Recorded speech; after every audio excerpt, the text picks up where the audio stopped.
Evidence the sale receivable cash cycle. So you are an external auditor, you are going in a company and your focus is on cash transactions, and of course cash has been received from the customers. So we will see, do they have a track of documents and what is the quality of the department itself.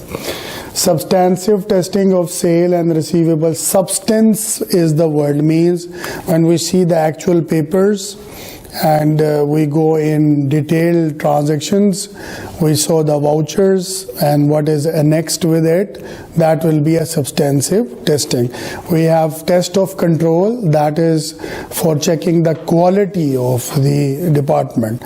Substantive will give you a sufficient audit evidence, in fact. So we will do substantive testing of cash, receivables and sale. How we do the test? Suppose if I am sick, I will go to a doctor. Doctor will first ask me a blood test. They will take my blood pressure, they will check my fever. These are immediate tests they have, and based on the result of the test they will determine that what is the condition and what further tests are required. Same for auditor. Auditor has some standard test. Based on their results he will see and judge that do we need additional test or not. So what are the tests and tools? We say there is a word called cave crop. What is cave crop? Means if I say cash, I will check the CAVERROC. So what are these? It will come one by one, but just for you to apply. Completeness, we see that the transaction is completed or not. It may be a chance that we generate a PO, purchase order, it is signed, approved, but then we change the mind. So there is no GRN and there is no purchase invoice. So we have to see the transaction initiated and completed or not. So there will be a completeness test. Right? Question will be related to this. There is someone who receive an item in the warehouse, right, without PO number. So what test will help us to know the transaction is genuine, authenticated or not? So that scenario we will do the completeness test, because there should be a PO, there should be approval, then someone has to receive the same stock from the supplier. Completeness, accuracy, like in terms of your calculations. Valuation means you value it properly, because valuation has methods. How we value depreciation, how we value the stock, there are some methods. So valuation should be accurate. This is we have to test. Existence for the assets. For expense and income, existence does not matter, but for asset, liability, equity, existence we have to see, verification, direct verifications. Cutoff. Cutoff means that there is a year. So we at every year, 12 months, 365 days, say 31st of December, all transaction till that will be part of the audit. The next will be in the next year. So we have to put a cutoff. When auditor do cutoff, it's not that you blindly stop on 31st of December. Based on case to cases, you will see that you go next 2 weeks, 3 weeks. Maybe someone put a transaction in December and they reverse in the second week of January, right? So we go a little bit ahead to test the cutoff.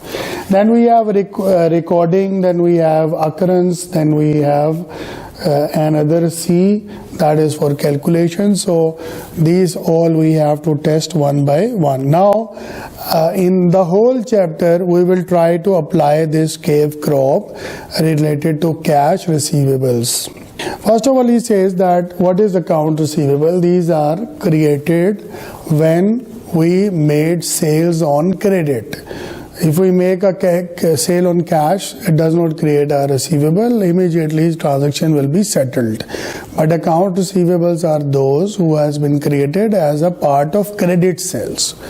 So this will be accounts receivable, and the revenue will arise from this sales. This is how it goes. So we will do the assertion. Assertion means testings about receivable in order to know that they really exist, transaction is complete, genuine, and the full cave crop will be applied on that. Now, SEC Staff Accounting Bulletin provide guidance for the reporting of revenue filed with SEC, because as a CPA you might work in a listed company which is under Securities Exchange Commission, and as per the requirements you have to submit certain report quarterly or monthly and even 2 weekly. So this bulletin will explain what are your requirements. So we do testing, that is the same cave crop. We see do the sale transaction is complete, right? It means there is a quotation has been raised, it is approved. Then we raise a purchase order, and then transaction stops, right? So we have to see that there is a delivery note, there is a invoice from supplier, and there is other relevant documents there. Compare the reconciliation subsidiary ledger with the general ledger. Subsidiary ledgers are those which has customer ledgers, So in a typical accounting language we have subsidiary books, and in accounting we have a control account, right? So both has to be reconciled. Analytical procedure we use for auditing. This is in planning phase we use a lot, because we don't know customers, so we use judgmental. What is analytical procedures? Analytical procedures are based on a concept that you try to relate financial information with non-financial information, and you try to guess or think that what could be the scenario. So that is analytical procedure. For example, I will calculate gross profit margin ratio. Then I will calculate net profit margin ratio.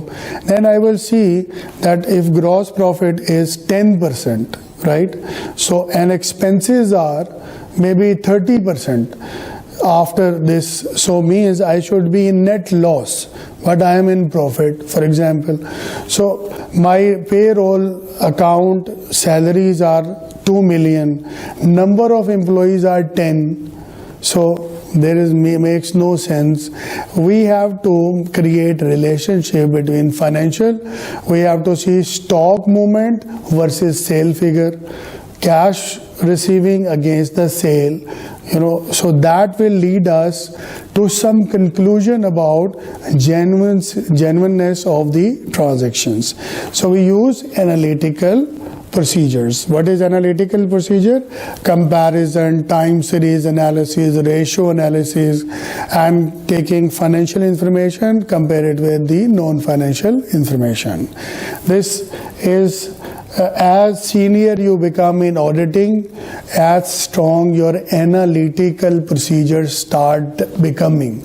So once you see a balance sheet, income statement, if you are very vigilant, experienced in analytical procedures, you will guess that what is the story behind the lines. Okay, then we have numerical sequence. All sale invoices should go 1, 2, 3, 4. So sequence is always very important. Then compare shipping document with sale invoices in order to see, because there is always a voucher, a full transaction starting from quotation, then PO, then delivery note, then supplier invoice, then there might be a payment or receipt. In sales we will have a receipt for it. We check the accuracy, right? If we have some doubts, we will obtain a management representation letter. Any point of time in auditing, when we need some clarification from the management, then we do management letter. We obtain management letters.